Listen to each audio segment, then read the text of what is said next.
Desde meu último vídeo sobre essa série, a coisa toda escalou muito, e eu não quero me estender nessa intro pra não acabar dando spoiler. Já faz um mês desde aquele vídeo, e eu tenho que contar, nesses últimos dois, o Mr. Friend conseguiu se superar. Oi, eu sou a Nina, e hoje nós vamos ver essa animação, onde a lua acordou. Como já faz um mês, eu vou dar um breve resumo da história. Após a lua despertar e colidir com a Terra, quase toda a vida foi exterminada. Alguns humanos sobreviveram e conseguiram reorganizar a bagunça, graças às indústrias Friend, que passaram a dominar o mundo. Elas ofereciam esperança, mas também escondiam um lado obscuro: recrutamento forçado, experimento com humanos, armas avançadas e controle social. Mas não foi só a Lua que acordou. Júpiter, Saturno e Urano também acordaram. Eles se aproximaram da Terra e ficaram nos espionando. Por um tempo nada aconteceu, até que eles foram levados por uma força muito maior. Não sabemos até agora explicar como aquilo aconteceu e quem foi responsável por isso. Depois que eles se foram, tudo ficou igual e nós avançamos 150 anos no futuro. Se um dia essa terra foi devastada, ela se esqueceu disso. Esse era o novo normal. Nós nos acostumamos a viver com um satélite grudado na Terra, parado, sem fazer nada com os humanos, que estavam vivos e resilientes. Enquanto nas sombras, as indústrias Friend faziam alguns experimentos para dar ao ser humano a capacidade de aniquilar os infectados pela tal doença lunar. E Netuno, um dos poucos planetas que sobraram, também acordou. Foi aqui que a gente parou no vídeo passado. Se faltar alguma coisa, eu vou ressaltando ao longo do vídeo. 150 anos depois daqueles gigantes cósmicos desaparecerem, a Terra ficou segura. Mas como eles não só desapareceram, eles foram levados por algo muito maior. Por um bom tempo, a humanidade deixou esses questionamentos de lado e buscou evoluir, se adaptou e prosperou, apesar de parecer que tudo daria errado. Finalmente nós conquistamos o espaço. Pessoas comuns conseguiram viajar e observar a Terra de longe. Só que, sem o campo gravitacional de Júpiter, ficamos um pouco vulneráveis a asteroides. Para evitar isso, as indústrias Friend colocaram canhões PIO nas naves que enviavam para o espaço. PIO é a sigla em inglês para Arma de Energia Pulsante.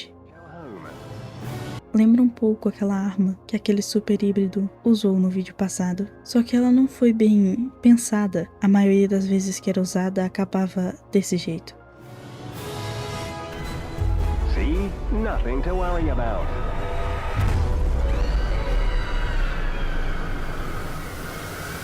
Desde que os planetas se foram, nós começamos a sofrer com algumas mudanças climáticas, mas a Friend conseguiu resolver isso há 70 anos, criando uma estabilização de órbita da Terra com essas coisinhas. E caso você esteja se perguntando como tudo isso foi possível, aqui está a resposta. Sim, o elemento 75U, ou suco da Lua, como o próprio narrador diz, a força vital, rosa brilhante da tecnologia moderna, alimentando tudo. E quando ele diz tudo, é tudo mesmo. Olha só essa escova elétrica funcionando perfeitamente com o suco lunar. Era como se isso tivesse se tornado um novo supercombustível, possibilitando viagens espaciais e tudo mais. A Lua estava fornecendo um estoque quase infinito daquela gosma. Essas são as imagens de algumas equipes da extração terrestre. Eles não tinham tanta eficácia, mas aquela estação lunar estava sugando tudo o que conseguia. Considerando que a Lua era muito grande em relação à Terra, ela deve ter muito suco lunar lá dentro. Mas apesar de todo esse avanço, fica óbvio que não vai demorar muito para que algo aconteça novamente. Só que dessa vez eles querem estar preparados. Durante os estudos, eles encontraram assinaturas de energia residual de uma daquelas fendas cósmicas por onde os planetas passaram. Então eles criaram o portal Friend para sinalizar onde ela estava. Além de saber onde estava aquela rachadura, eles conseguiram de alguma forma abrir ela e finalmente desvendar os mistérios do universo. Tudo com o pretexto de proteger a Terra do que estava lá fora.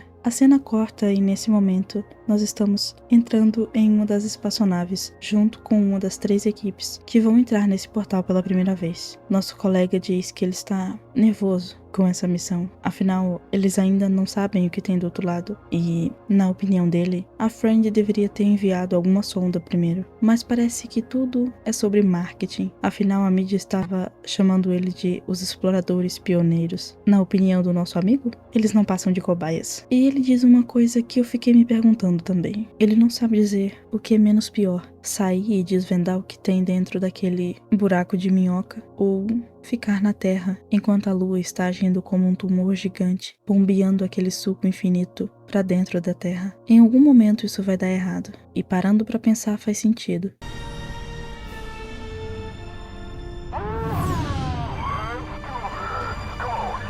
Bom, pelo menos um deles estava animado. Bloody hell, Stagos 5. You nearly took us out. Ain't no time for sleeping, Six. Keep with the program. Stargate 4, all units in formation. Stargate 5, ready to kick some ass. Synchronous breach commencing.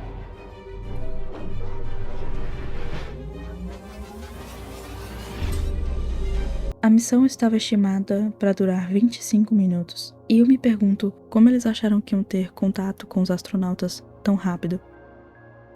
Engagement drive. Let's go, baby!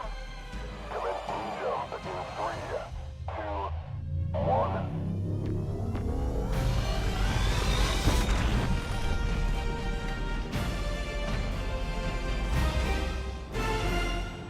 Do outro lado do portal, a Friend parou de receber sinais e imaginou que os astronautas já tinham partido dessa para melhor. E isso começou a acontecer. Something's going wrong. Friend gate's overloading. Oh my god. I don't believe it. No! Só que dentro do portal, eles ainda estavam vivos, o que era um bom sinal. O piloto do nosso lado pergunta ao robô da nave por que eles deveriam confiar nos cálculos das indústrias Friend. Our calculations were thoroughly reviewed by over 3 people, all of whom have since been decommissioned and or disposed of for insubordination. Is that supposed to make us feel better? Your feelings are not important. The success of the mission is my only priority. Great. Não é de hoje que sabemos que as indústrias Friend não são flor que se cheire. Tudo corria bem, até o robô da nave detectar um pico de gravidade nível ômega se aproximando atrás deles. A massa do objeto era estimada em mais de 100... Nossa, vou dizer isso de novo. A massa do objeto era estimada em mais de 100 septilhões de quilogramas. Essa foi a primeira vez que eu consegui falar essa palavra. O piloto fica sem acreditar e acha que o robô da nave quebrou. Afinal, isso seria equivalente ao peso de um planeta. E era exatamente isso que estava se aproximando atrás deles. I thought Neptune was on the awakened. Well, it was pretty awake right about now. Mayday, we'll call you gravity first. Move like sailing. Hello, Damn, hold on. Approaching exit in 3, 2.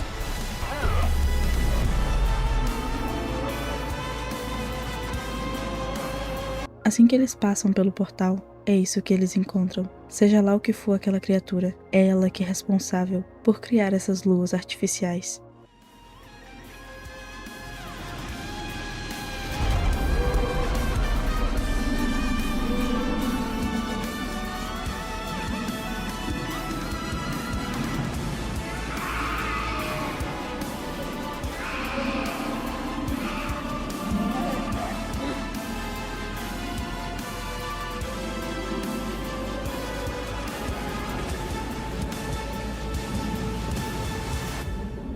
E assim, o Mr. Friend termina esse episódio. Foi assim que eu fiquei, a primeira vez que eu vi esse final. Assim que esse vídeo acabou, eu me perguntei como isso seria possível. Será que a nossa lua sempre foi uma coisa, fruto dessa criatura? Parece que essa dúvida não foi só minha, porque o próximo vídeo já começa respondendo essa questão. Nós voltamos no tempo para descobrir essa resposta.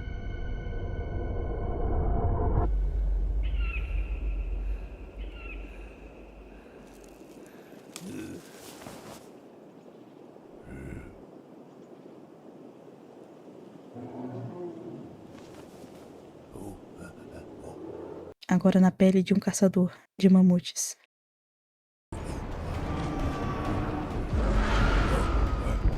Pelo visto ele não era muito experiente, mas corajoso.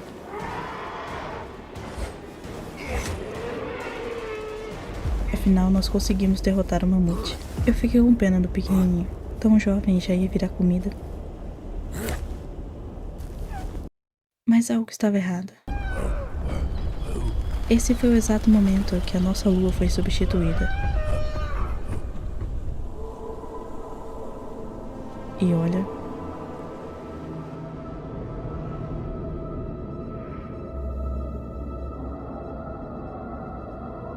por uma coisa bem maior que a Terra.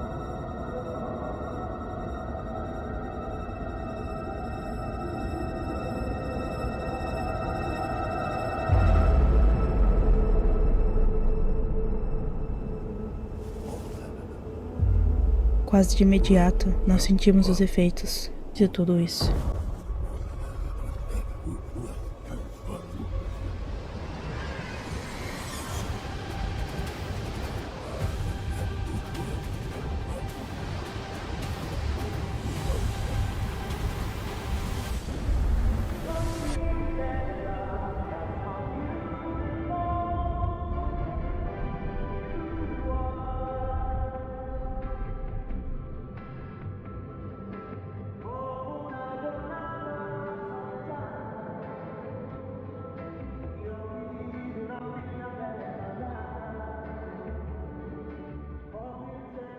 Ela veio a hibernar logo depois, e quando o vídeo começa a se afastar, nós podemos perceber que várias dessas criaturas, deixando outras luas em outros planetas. E assim nós voltamos para o futuro, enquanto a nave encara aquela criatura. Um dos astronautas sai do banheiro, perguntando se perdeu alguma coisa. Parece que ele estava ocupado enquanto tudo isso acontecia. Ele pergunta pro robô da nave o que seria aquilo, apontando para aquela coisa com tentáculos lá fora. E ela responde o seguinte, abre aspas, parece ser algum tipo de progenitor lunar cefalópode, uma entidade celestial classe 0, de origem desconhecida, fecha aspas. O carinha que estava no banheiro diz que parece com a tia-avó dele, Patrícia. E é engraçado que o robô da nave continua chamando aquele ser de Patrícia, e eu vou fazer isso também. Eles se perguntam o que podem fazer agora, afinal, a arma que eles têm não vai fazer nem cócega naquela grande almôndega, ou melhor, na grande Patrícia, e Netuno está bem atrás deles. Pro robô da nave eles deveriam voar até o centro e explodir, mas se eles fizessem isso, não iam descobrir nada, então eles não vão seguir esse plano. É quando finalmente a nave que sobreviveu entra em contato com eles. Eles foram danificados na saída, mas tirando isso tá tudo bem. Eles chegam a perguntar o que houve com a terceira nave, mas ela foi levada por Netuno. E eles comemoram. É como se o grupo todo não fosse muito unido. A conversa é interrompida quando eles finalmente são detectados por aquela coisa. Isso não era um bom sinal. Quando você se vê diante de duas forças como essas, o melhor é deixar elas se enfrentarem. E foi isso que eles fizeram. Observaram de longe aquela criatura chegando perto de Netuno.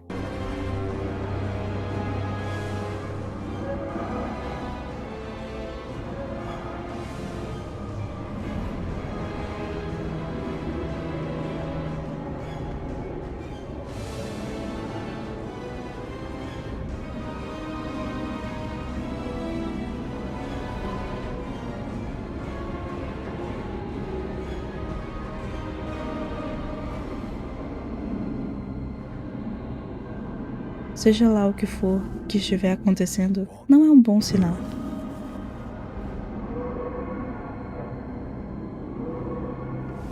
Mais uma vez aquela grande coisa cósmica surgiu para buscar mais um planeta que despertou. Is that... they're real? I thought they were just stories my grandpa told me. Did you not pay attention to the mission briefing? I must have been in the bathroom for that one too. You know, we do have a cure for IBS now. Vendo que essa seria a última chance de descobrir o que é aquela coisa, uma das naves ativa o motor lunar e passa pelo buraco de minhoca. A Patrícia também estava indo embora, e o que restava para eles era seguir atrás dela. For the greater good, but we don't know where she's heading, and our moon drives were designed to be used with the Frengates. We'll be fine. We should hurry. She's getting away. Very well. Engage moon drive. Só que era perigoso estar num salto desses, no espaço aberto. Basicamente, a nave não foi feita para suportar pancadas de pedras no espaço. Se eles batessem com qualquer asteroide naquela velocidade, a nave viraria pó. Mas de acordo com o robô da nave, uma possível pancada com o asteroide só tinha 12% de chance de acontecer. Eu ficaria super calma depois de saber disso. Você não? Lá estava ela, não muito distante, mas aquele ser parecia ser consciente e saber exatamente que tinha alguém atrás dela. Infelizmente, eles tiveram que deixar a Patrícia em paz, interrompendo o salto lunar. Parece que isso não fez muito bem pro motor. Eles sofreram danos sérios na nave. Eles pararam em um lugar desconhecido. Acabaram, por coincidência, encontrando um planeta que o robô da nave chama de Planeta Classe P. Uma varredura rápida foi feita e detectou sinais de vida biológica. Mas se olharmos bem para esse planeta, ele parece muito com a Terra.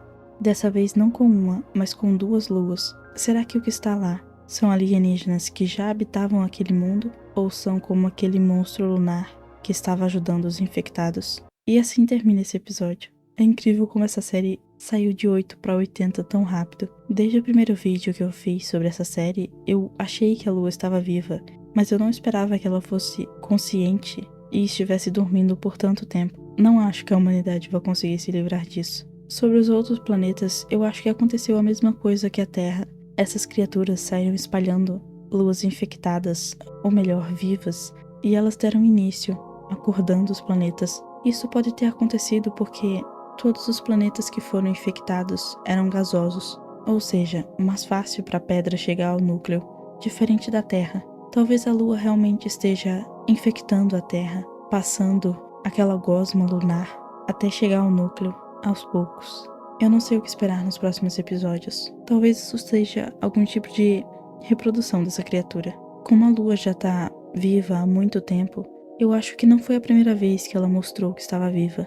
No segundo vídeo da série, tem uma tribo distante que estava fazendo um tipo de ritual. É possível que ela já tenha se mostrado outras vezes. Só não foi capturado por câmeras há tanto tempo. Eu tô ansiosa pelo que pode acontecer nessa animação. Se você também tá curioso e tem alguma teoria, deixa aqui nos comentários. Se você for novo por aqui, se inscreve no canal, isso me ajuda demais. Deixa seu like e compartilhe o vídeo para ajudar o canal a crescer. Ative o sino de notificações para não perder os próximos episódios. E assim que tiver atualizações dessa série, eu trago o vídeo para vocês. Um beijo no seu coração e até a semana que vem. Tchau!